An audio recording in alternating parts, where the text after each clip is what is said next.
sambut Hari Jantung Sedunia bersama ahlinya pendengar. Dan di sini sudah ada Dr. Amelia Ina Sadiati pendengar ya, di hari Rabu ini 29 September 2021. Dan untuk Anda pendengar, silahkan ya yang mau bertanya bersama kami buka line di telepon 082 333 906 809 ya. Di via WA juga bisa di 082 333 906 809. Baik, kita sapa dulu pendengar ya narasumber kita di pagi ini. Selamat pagi Dokter Amel ya dok ya. Ya, selamat pagi. Oke, apa kabar dok? Alhamdulillah baik. Baik dok ya. Gimana kabarnya juga? Alhamdulillah sehat dok. Oke, kalau kita bicara soal jantung dok ya, sekarang ini Hari Jantung Sedunia dok ya. Iya betul. Oke. Kalau kita bicara jantung dok ya, jantung ini merupakan organ sangat vital dok ya pada manusia dok ya. Oke, mungkin dokter bisa menjelaskan lebih jelas lagi. Silahkan dok. Ya, terima kasih atas kesempatannya sebelumnya. Assalamualaikum warahmatullahi wabarakatuh. Waalaikumsalam. Terima kasih atas kesempatannya. Pada pagi hari ini saya diberi kesempatan untuk share sedikit mengenai kesehatan jantung, kemudian bagaimana cara menjaga kesehatan jantung, dan kemudian juga mungkin tips-tips untuk para penderita penyakit jantung. Ya, karena memang seperti kita ketahui penyakit jantung adalah salah satu penyebab kematian nomor 1 di dunia. Ya, jadi untuk yang saat ini masih sehat ya, jadi sangat penting untuk menjaga kesehatan jantung supaya tidak terkena penyakit jantung seperti itu ya. Jadi sedikit tips aja, mungkin singkatnya. Yang nomor 1 kita harus yang kita lakukan adalah berhenti merokok ya. Seperti kita ketahui kalau di masyarakat masih banyak yang merokok, karena baik itu perokok yang aktif maupun pasif itu sama-sama beresiko untuk terkena penyakit jantung. Ya, jadi nomor 1 harus berhenti merokok untuk menyelamatkan diri sendiri dan juga orang lain ya. Yang kedua juga makan makanan yang lebih sehat ya, jadi kurangi makan makanan yang asin ya untuk mencegah terjadinya penyakit darah tinggi. Kemudian untuk yang punya resiko kencing manis juga mengurangi yang sangat manis ya, kadar gula di dalam makanan ya. Kemudian porsi antara sayur dan buah ini juga harus seimbang, tiap hari harus makan sayur dan buah paling enggak sekitar 5 porsi ya sehari ya. Kemudian juga tidak boleh banyak ngemil-ngemil ya istilahnya yang berminyak-minyak. Kemudian yang selanjutnya juga harus lebih aktif ya. Jadi harus beraktivitas fisik tiap hari, paling tidak 3 sampai 5 kali seminggu selama 30 menit olahraga ringan ya, bisa boleh jalan kaki. Kalau yang suka sepeda ya boleh bersepeda ya. Dan yang suka berolahraga yang lain juga silahkan. Kemudian kalau sekarang mungkin pandemi ya tidak bisa keluar rumah, tetap olahraga di rumah kayak aerobik kan sekarang di YouTube di apa banyak ya. Iya, ada dok. Ya, kurang lebih seperti itu. Oke. Di sini tidak boleh ngemil dok ya. Apalagi ngemil yang berminyak-minyak, padahal itu sangat enak dok. Oke. Nah, untuk mengganti ngemil itu apa dok? Yang sehat dok ya, untuk jantung terutama. Seperti yang tadi saya sebutkan, jadi memang porsi buah sama sayurnya yang diperbanyak, bisa sampai 5 kali sehari. Jadi ngemilnya diganti buah sama sayur, terus mungkin cemilannya yang kalau bikin sendiri mungkin lebih sehat ya. Jadi sebetulnya bukan minyaknya sih yang salah ya, jadi minyak yang dipakai berulang-ulang itu yang tidak boleh ya. Jadi kalau minyak sekali goreng nggak apa-apa, cuman kalau dipakai terus-menerus itu yang dia nanti asam lemak tak jenuh menjadi jenuh. Nah, ini asam lemak jenuh ini yang bikin lemak jahat ya kalau istilah awamnya. Oke, kalau seperti mentega itu dok, itu mengandung asam lemak tinggi ya dok ya? Ya baik, tapi asal tidak berlebihan ya. Tidak Oke. berlebihan sih, nggak Tidak bisa. berlebihan ya. Aha. Dan untuk anak-anak sebenarnya berpengaruh juga dok ya.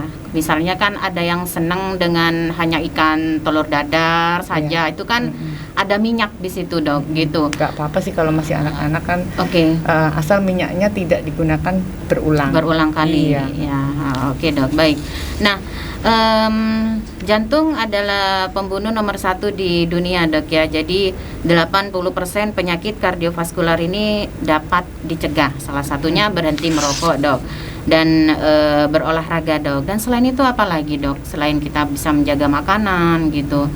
Selain itu juga nggak boleh stres ya, hindari stres ya. Jadi kalau memang ada tekanan pekerjaan ya, juga ya mungkin harus refreshing ya, apa yang jadi hobinya, suka jalan-jalan, suka memasak, suka apa tanaman ya sekarang Iya. harus ada hiburannya ya gitu. Oke.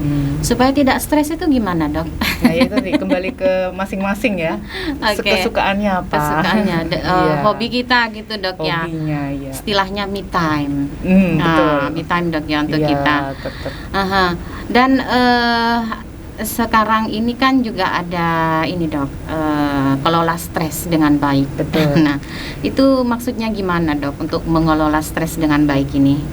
Ya sama sih, kurang lebih seperti itu tadi ya, karena kita hindari stres ya. Jadi bukan berarti nggak kerja sama sekali, nggak. Cuman setelah bekerja tetap kita harus kayak stretching ya, olahraga ringan itu kan juga untuk mengurangi stres ya.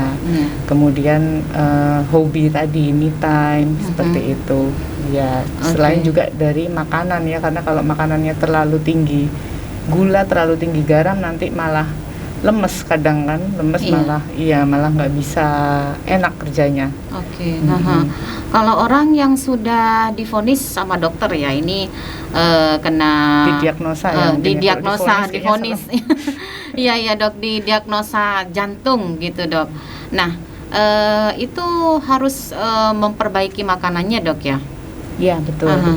Seperti apa dok? Jadi ada beberapa macam penyakit jantung ya. Kalau yang terbanyak gagal jantung ya. Gagal jantung itu biasanya kumpulan gejala sesek, kemudian bengkak, kemudian kadang nyeri dada ya. Nah kalau sudah periksa ke dokter atau ke rumah sakit, kemudian didiagnosa bahwa ada sakit jantungnya, sakit gagal jantung. Nah ini yang harus benar-benar kita jaga memang ya. Jadi harus membatasi konsumsi garamnya ya, kemudian minumnya juga nggak bisa terlalu banyak, kayak teh, kopi juga dihindari. Kalau pada yang sudah sakit jantung. Makanan sehat sih tetap ya seperti tadi, kemudian ya harus minum obat teratur dan kontrol teratur. Oke, itu dok ya. Dan sebenarnya awal mula sakit jantung ini dipicu dari mana dok? Ya, jadi sakit jantung ini nggak tiba-tiba muncul ya, pasti dia punya faktor resiko ya. Faktor resikonya bisa dari kencing manis, darah tinggi, kemudian ada penyakit jantung koroner atau penyumbatan ya, penyumbatan yang awalnya mungkin sedikit-sedikit lama-lama besar dan tersumbat ya. Kemudian bisa juga dari konsumsi alkohol, cuman di sini mungkin jarang ya yang konsumsi alkohol. Iya, nggak ada. Ya, Oke. Minuman juga mempengaruhi di sini dok ya. Minuman yang beralkohol ya. Yang beralkohol. Ya. Kalau seperti bersoda gitu dok? Kalau bersoda sih mungkin nggak langsung menyebabkan penyakit jantung ya, tapi kalau soda ini kan biasanya membebani ginjalnya. Nah, nanti kalau ginjalnya bermasalah, jantungnya juga bisa bermasalah. Jadi secara nggak langsung juga tidak baik memang. Oke. Kan sekarang banyak nih dok ya minuman dijual kekinian. Jadi banyak di masyarakat kan dok itu. Iya betul, itu kan ada pengawetnya juga ya. Oke, ada boba gitu. Itu sebenarnya sehat ya dok ya, Nah, minuman itu seperti itu. Ya jadi kalau kita lihat kandungan gulanya, kemudian pengawetnya ya sebaiknya sih kita hindari aja ya. Mungkin lebih diganti dengan minuman kayak jus yang asli ya, jus dengan susu itu kan enak juga ya sebenarnya ya. Yang kita takar sendiri dan kita tahu sendiri isinya itu apa. Gitu sih. Oke. Kita mungkin bahas yang ini dok, obesitas. Oh boleh ya. Nah biasanya kalau orang obesitas itu ada aja dok ya penyakitnya di situ dok ya. Nah terutama bermasalah di jantung dok ya. Kalau obesitas. Nah supaya BB kita, berat badan kita itu stabil itu gimana caranya dok? Kadang kan kita nggak bisa menstabilkan diri gitu loh dok. Ya ini memang ada beberapa pasien saya yang datang dengan keluhan sesak ya, ngos-ngosan, tapi setelah diperiksa jantungnya alhamdulillah masih normal, cuman memang beratnya besar gitu ya. Jadi memang di situ saya sarankan untuk mengurangi berat badan bertahap ya. Jadi kan nggak mungkin juga langsung, kalau yang langsung drastis itu kan malah tanda tanya ya, kok bisa gitu kan. Nah jadi ya seperti tadi, makannya mungkin ngemilnya di stop ya, benar-benar di stop, makannya secukupnya, kemudian buah sama sayurnya diperbanyak. Olahraga yang biasanya kadang kalau ibu-ibu juga nggak sempet ya olahraga. Iya, nggak sempet dok. Harus disempatkan, itu tadi 3 sampai 5 kali seminggu, 30 menit. Kalau memang belum kuat ya sekuatnya aja, cuman jalan ya jalan dulu. 30 menit tuh kuatnya, berarti nggak bisa buru-buru kan biasanya kan, lambat aja. Nanti bertahap minggu depan mungkin bisa agak jauh gitu. Tapi ya memang 3 sampai 5 kali seminggu, 30 menit dirutinkan gitu. Ya alhamdulillah banyak yang berhasil. Oke. Nah untuk ini dok, olahraga sendiri yang bagus untuk jantung itu olahraga apa dok? Ya kalau yang aman untuk yang jantung aman, untuk aman untuk jantung itu adalah olahraga yang sifatnya bukan kompetitif ya. Kan kita beberapa kali kita mungkin pernah tahu ada berita atlet yang meninggal mendadak nih ya. Nah itu memang ada sendiri nanti penyakit jantung pada atlet itu ada memang. Tapi kalau insya Allah olahraganya itu tidak kompetitif itu kan kayak bersaing ya. Nah yang santai, olahraganya kayak rekreasi. Jadi jalan, jogging, bersepeda, berenang, udah itu aja. Shopping termasuk dok? Shopping kan jalan ya. Iya. Plus senang di situ dok ya. Cuci mata. Oke. Biasanya kalau orang obesitas itu dok kan susah nih menurunkan berat badan. Kadang kita melakukan berbagai cara olahraga juga, ini tidak bisa turun-turun kok. Nah itu gimana dok? Itu kita harus benar-benar ini sih ditanya ya, misalnya sudah saya sarankan, kemudian kan pasti kontrol lagi. Nah ini kita evaluasi lagi, dia nggak pasnya tuh di mana gitu, apa kurang lama olahraganya atau makannya yang masih suka cemil-cemil. Nah ini yang kita harus benar-benar perhatikan ya. Dan juga dia nggak bisa sendirian, dia harus ada keluarga yang mendukung. Iya, jadi sering sekali yang bikin gagal tuh malah kayak lingkungan keluarganya yang suka ngajak jajan kan. Kalau udah jajan pasti mau nggak mau ini kan dimakan juga. Nah jadi ya itu tadi, kita kasih konseling nggak cuman ke orang yang obesitas itu, tapi lingkungan keluarganya juga harus mendukung juga dok ya. Harus dijelaskan bahwa dia ini harus didukung. Jadi ya semuanya makan sehat di rumah, jangan satunya ngemil satunya enggak kan. Pengen. Iya. Kasihan. Oke. Nah untuk menghilangkan rasa ingin makan gitu dok. Kalau rasa ingin ya pasti pingin ya. Cuman kalau nggak ada kan nggak ada yang dimakan. Iya itu aja sih. Oke. Untuk dari makanan sendiri dok ya, seperti nasi merah itu dok, beras merah. Nah itu sebenarnya bagus dok ya. Bagus, memang kalorinya lebih rendah dari beras putih. Ya cuman kalau beberapa pasien saya lemes, ya udah enggak saya sarankan beras merah, beras putih aja. Nanti kalau tambah lemes soalnya nggak bisa gerak. Dia malah nggak bisa olahraga nanti. Jadi sebenarnya beras merah itu baik dok ya daripada beras putih. Kalorinya lebih rendah. Kalorinya Kalau lebih baiknya sih rendah. sama-sama baik ya kan. Kalau misalnya dia beras putih tapi takarannya sama kan, misalnya takarannya lebih sedikit dari beras merahnya kan, jumlah kalorinya ya sama sebetulnya. Oke, Gitu. kadang juga ada yang nggak cocok dok dengan Iya, beras merah karena itu. seratnya terlalu tinggi. Iya, Malah diare. oke. Ya, Iya, kadang-kadang. diare. Iya. Ada yang pusing juga gitu dok. Beda dengan nasi jagung dok ya. Oh, lain lagi. Lain lagi. Kalau nasi jagung kalorinya lebih bertambah ya, kan ada nasi, ada jagungnya. Oke, itu lebih bagus mana dok daripada beras merah?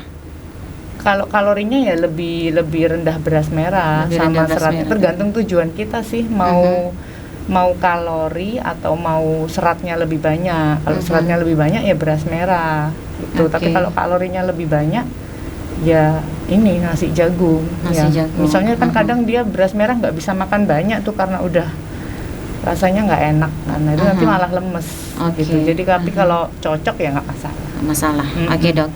Kadang ada juga yang diet dok ya, itu nggak makan nasi sama sekali dok. Sebenarnya itu bagus ya dok. Kan kita tetap butuh karbohidrat ya. Iya. Iya, jadi kalau saran saya sih ya tetap makan karbohidrat ya. Kadang dia nggak makan nasi, mungkin makan roti ya kan, karbohidrat Roti juga. gandum Iya. gitu dok ya. Roti gandum nggak masalah. Nggak masalah dok ya. Iya, nggak masalah. Pokoknya karbohidrat. Oke.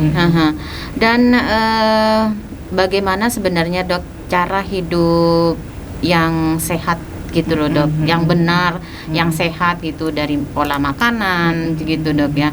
Apa perlu kita istirahat yang cukup gitu? Ya betul ya. Jadi selain yang saya jelaskan tadi ya, dari berhenti merokok, kemudian mengatur makanan, sama apa tadi, menghindari stres ya, sama lebih aktif lagi, kemudian istirahat juga harus cukup, betul. Jadi tidur sehari semalam tidur ya minimal 6 jam harus nyenyak ya. Harus nyenyak. 6 sampai 8 jam. Oke. Jangan kalau bangun-bangun sih berarti belum, masih ada stresnya itu mungkin. Oke. Kalau nggak bisa tidur gitu dok, kalau malam itu gimana dok? Nah itu nanti harus dicari tahu penyebabnya ya. Nggak bisa tidurnya kenapa? Oke. Berarti kayak obat tidur itu nggak bagus juga dok ya? Kan harus dikonsulkan dulu ke dokter ini ya, dokter psikiatri gitu ya, ke dokter lah harus. Oke. Nggak boleh, nggak bisa beli. Nggak bisa beli. Obat tidur itu nggak boleh. Oke, iya dok. Jadi pertanyaan selanjutnya nih dok, olahraga jantung kan tadi sudah dok ya, olahraga jantung yang baik. Ya. Terus makanan yang bisa menjaga jantung tetap sehat. Oh ya, makanan yang bagus tuh pisang sih ya, kalau buah. Pisang. Tuh karena kalorinya tinggi, kaliumnya bagus ya, jadi kenyang juga ya. Yang sering saya sarankan sih pisang ya.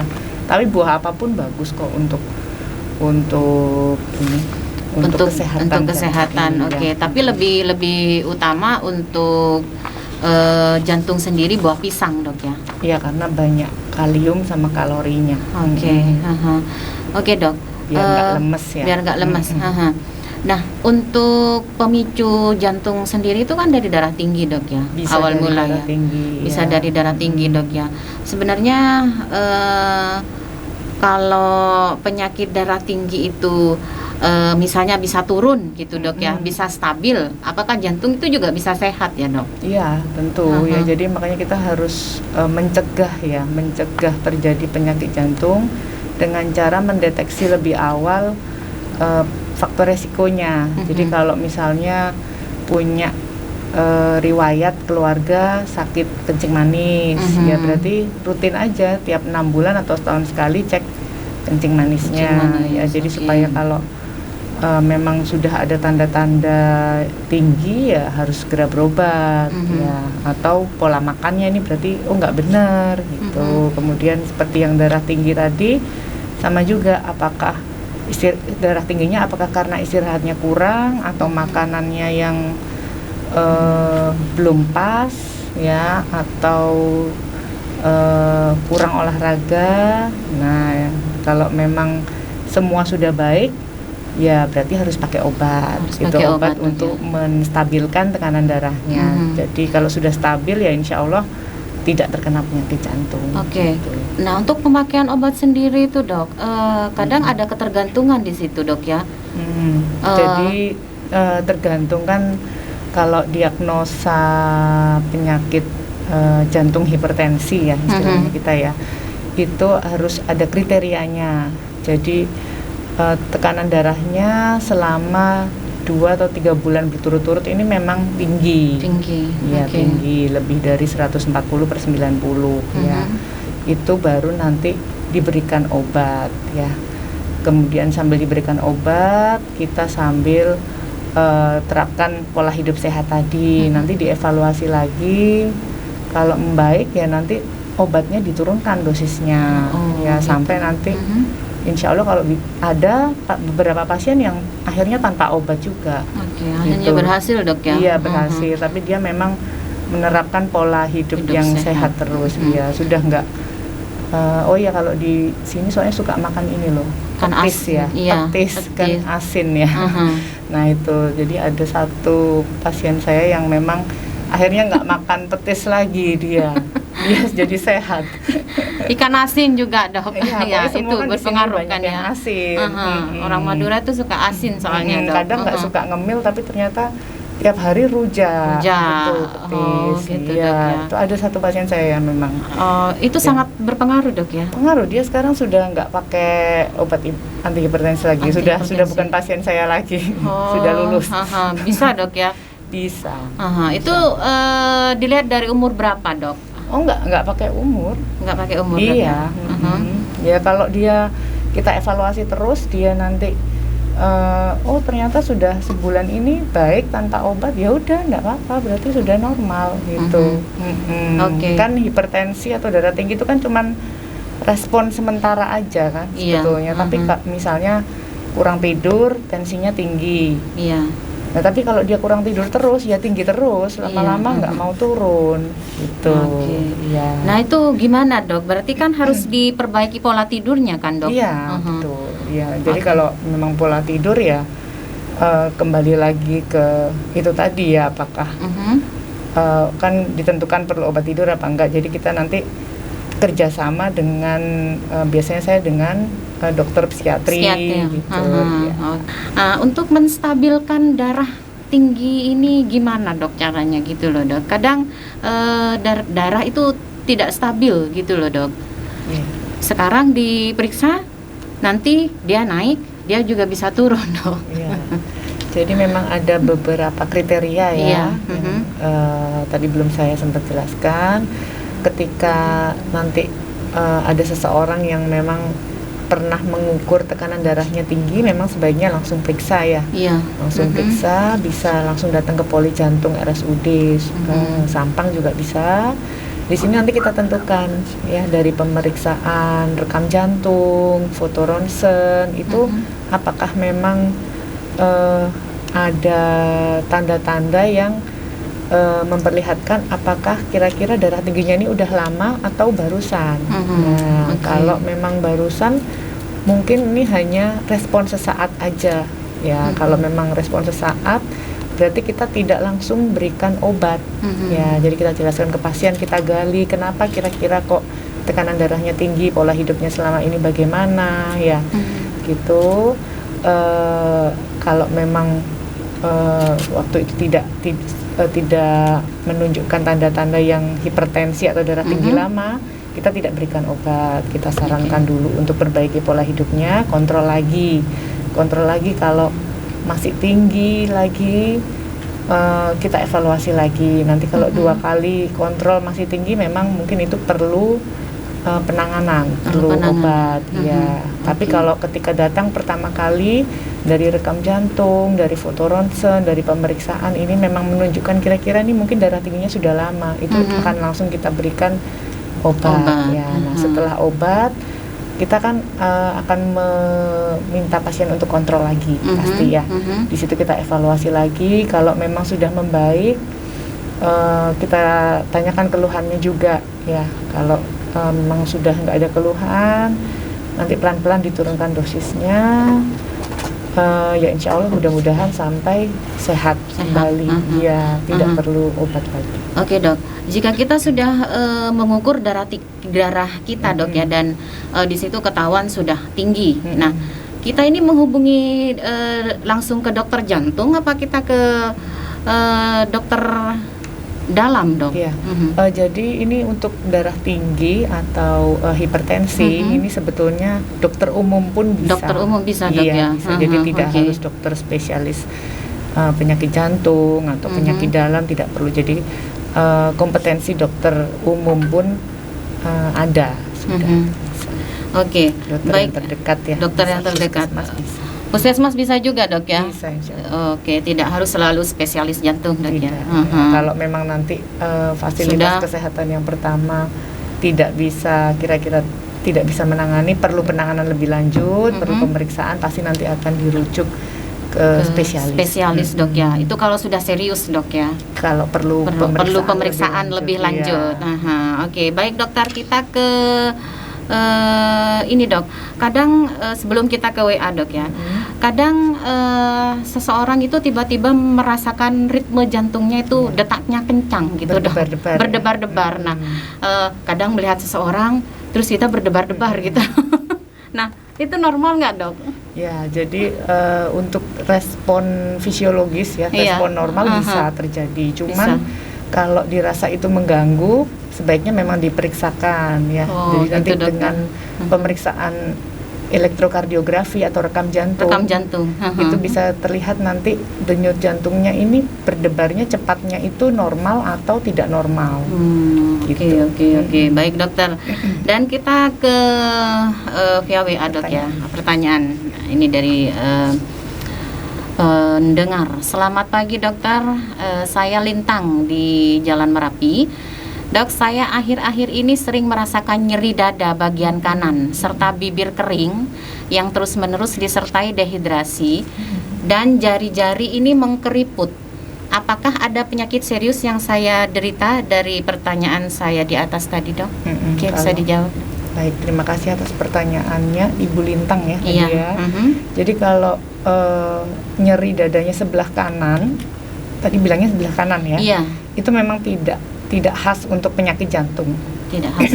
Ya, kalau penyakit jantung biasanya dadanya sebelah kiri atau tengah, terus menerus ya, tembus ke punggung, bisa ke lengan, ke rahang, keringat dingin, mual, muntah gitu.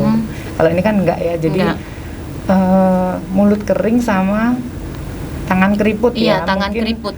Ya mungkin ya dehidrasi aja, kurang cairan. Kurang minum. Perbanyak minumnya. Perbanyak minum aja dok ya. Kalau memang sudah perbanyak minum, masih ada gangguannya ya nggak apa-apa, periksa aja daripada bertanya-tanya. Iya, baik, itu tadi jawaban dari dokter Amel ibu ya. Dan sekarang pertanyaan yang kedua. Selamat siang dokter, izin bertanya. Ibu saya usia 60 tahun. Saat ini sedang dalam masa pemeriksaan dengan dokter spesialis jantung. Tetapi belum didiagnosa sakitnya apa. Sejauh ini ibu menjalani EKG dan cek lab, semua hasilnya ini baik. Yang saya ingin tanyakan, apakah dengan keadaan seperti ini ibu saya boleh melakukan suntik vitamin C, vitamin B12 atau Sernevit ya untuk booster daya tahan tubuh dok? Atau mungkin saran dari dokter sebaiknya suntik vitamin mana yang sebaiknya dilakukan? Terima kasih dokter.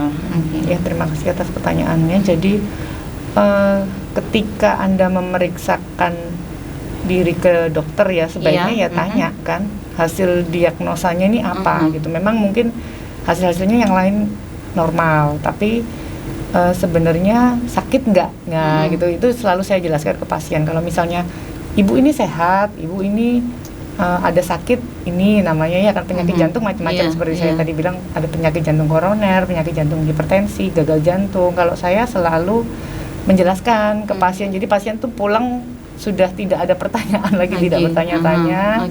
Nanti kontrol lagi juga tahu apa yang harus dilakukan gitu kan. Sebaiknya ditanyakan aja, ditanyakan. Kalau memang hasilnya baik sih, insya Allah untuk vitamin nggak masalah ya. Cuman karena itu sudah usianya lanjut, 60 tahun. 60 mungkin ya vitaminnya jangan langsung kayak yang semua disuntikkan Uh-huh. gitu ya. Kan kita kan pembuluh darah itu kan rapuh ya. Iya. Kalau sudah usia lanjut tuh pembuluh darah rapuh, mungkin sebaiknya ya minum vitamin yang oral atau diminum biasa aja. Iya. Oke. Atau jangan langsung semua gitu. Kalau untuk amannya ya ditanyakan aja ke dokternya supaya langsung, lebih Dok, ya. pasti ya apakah ada sakit jantung tertentu apa enggak. Karena kalau ada sakit jantungnya biasanya dipilihkan vitamin yang aman untuk jantungnya juga, gitu. Oke. Baik, itu tadi jawaban dari Dokter Amel ya. Dan untuk pertanyaan selanjutnya, Dok, ya, ini banyak sekali, Dok. Halo, saya Alia, usia 16 tahun. Dok, saya sempat merasakan dada terasa sangat tertekan dan kesulitan bernafas. Waktu itu saya sampai harus tidur dengan posisi duduk karena kesulitan bernafas. Paginya saya berobat ke dokter ya, dan dia menyarankan saya untuk rekam jantung. Tapi sampai saat ini belum dilakukan, dan rasa sensasi seperti itu masih saya rasakan sampai sekarang. Saya tidak merasakan mual, terus bersendawa, perut kembung atau yang lainnya. Saya sudah banyak mengkonsumsi sayur dan minum air putih ya dengan cukup, ditambah merubah pola tidur, makan ya, dan juga tidak pernah telat lagi. Saya bingung ini, Dok, kenapa jantung terasa perih dan tertekan, nafas pun susah, dan rasa sakitnya ini terkadang menembus ke area belakang atau di punggung, dan leher saya ini terasa kencang. Ini kenapa, Dok? Terima kasih. Oke, dokter. Ya, terima kasih pertanyaannya Mbak Alia ya. Umurnya masih 16 tahun ya. 16 jadi, tahun, Dok. Insya Allah belum ada resiko untuk terkena penyakit jantung, karena penyakit jantung ini biasanya beresiko pada wanita usia menopause. Kalau laki-laki ya di atas 40 tahun atau yang punya faktor risiko merokok, terutama kalau perempuan ini kan Alia biasanya insya Allah nggak merokok juga kan. Ya, kalau dari keluhannya sih bisa juga ini esofagitis mungkin ya. Jadi esofagitis itu kalau asam lambungnya naik ke dada, ke esofagus, itu nyerinya memang bisa tembus ke punggung juga. Tapi untuk memastikannya memang benar harus rekam jantung. Jadi daripada dia bertanya-tanya juga kan, kita pastikan aja kalau memang rekam jantungnya normal ya berarti bukan dari jantungnya. Bukan dari jantung. Gitu. Ya mungkin cuman asam lambung yang naik di dada itu tadi esofagitis ya. Iya, kadang memang asam lambung itu mirip dengan penyakit jantung, Dok. Iya, betul. Ya. Membedakannya ya dari rekam jantung dari itu rekam tadi. jantung. Iya, jadi kalau memang rekam jantungnya nggak apa-apa, nanti mungkin obatnya ya obat yang kita berikan untuk menurunkan asam lambungnya. Kan dia tadi pola hidupnya udah bagus, tapi masih ada keluhan. Ya kalau memang perlu obat menurunkan asam lambung, ya kita berikan. Oke, baik itu ya, sudah dijawab sama Dokter Amel. Dan untuk pertanyaan selanjutnya, Dok. Assalamualaikum dokter, saya Risma di Torcun ya. Dokter, saya mau bertanya, saya ada SPT dan 9 bulan lalu sudah ablasi, tapi detak abnormalnya ini tidak muncul. Sudah diberi berbagai macam obat, tapi setiap hari detaknya masih terus cepat. Adakah pengobatan yang lain untuk menyembuhkan SVT saya? Oh iya, terima kasih pertanyaannya Bu Risma. Jadi karena ini sudah diagnosanya udah jelas, sudah dilakukan terapi juga ya, ablasi. Ya ini harus kontrol rutin memang ke poli jantung ya. Kalau ini harus ke dokter spesialis jantung memang Bu Risma ya. Jadi maaf saya nggak bisa jawab obatnya apa karena harus saya lihat semua hasil-hasilnya. Kemudian kondisi jantung sekarang gimana, kita harus rekam jantung, kita harus mungkin perlu USG jantung kalau sudah memang terdiagnosa seperti ini. Jadi nggak cuma rekam, harus USG juga atau ekokardiografi ya, gitu. Baik, itu tadi sudah dijawab ya Ibu Risma bersama Dokter Amel. Oke, dan pertanyaan kita kembali ke materi kita ya, Dok ya, di sini ya, Dok ya. Nah, bagaimana kalau misalkan seseorang itu sudah didiagnosis seperti jantung koroner gitu, Dok ya, itu kan menakutkan, Dok ya, dan bikin pasien itu sendiri down gitu, Dok. Nah, sebenarnya jantung koroner sendiri tuh dari prosesnya gimana, Dok? Jantung koroner itu? Jadi penyakit jantung koroner ini kalau awamnya saya bilang penyumbatan pembuluh darah, arteri. Jadi yang ada sumbatan yang mungkin awalnya kecil, kemudian lama-lama menyumbat ya. Dari faktor resiko itu tadi, hipertensi. Kalau hipertensi kan pembuluh darahnya nggak elastis, jadi dia lebih kaku, lebih gampang menyempit. Sama kalau ada faktor resiko kencing manis juga gitu, dindingnya ini gampang tersumbat ya, gitu. Istilah awamnya seperti itu. Ya, tapi memang ini bukan sesuatu yang menakutkan, insya Allah sama seperti penyakit-penyakit yang lain.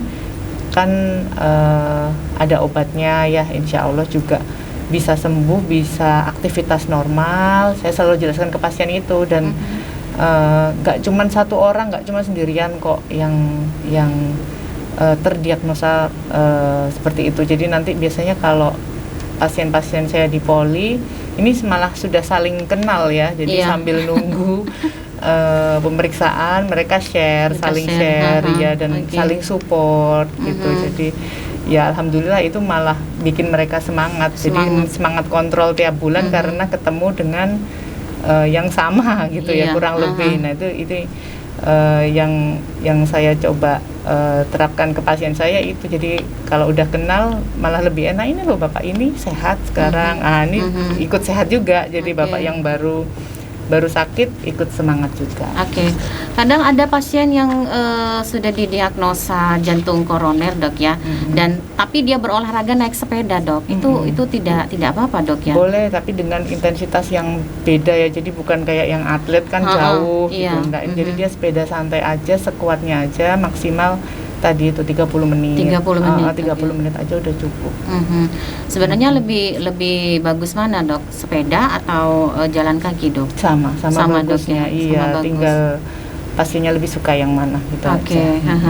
Dan berpengaruh nggak dok? Misalnya sudah divonis ini ya, jantung koroner, terus kita